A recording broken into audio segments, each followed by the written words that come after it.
Locate the emergency key slot on the side of the fob and remove the metal key blade. Use a plastic pry tool or small flathead screwdriver to gently pry open the case, starting at the seam.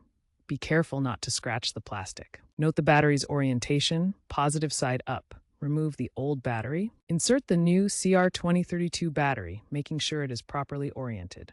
Snap the case back together firmly. Test the key fob. Try to lock-unlock, use the panic button, and try trunk release. If your key fob doesn't work after replacing the battery, you may need to resync or reprogram it. This step is crucial for models with rolling codes to prevent theft. First, try the manual method. Insert the key into the ignition and turn it to the on position without starting the engine. Then, press and hold the lock or unlock button for a few seconds. Alternatively, some models can be synced through the Mercedes-Me app or by connecting the fob to the vehicle's OBD2 port. Connect the fob to the vehicle's OBD2 port for direct reprogramming. If problems persist, a diagnostic tool like Autel or Mercedes Zentry software may be required for full reprogramming. If you have an older Mercedes, you may need to visit a dealership to complete these advanced features.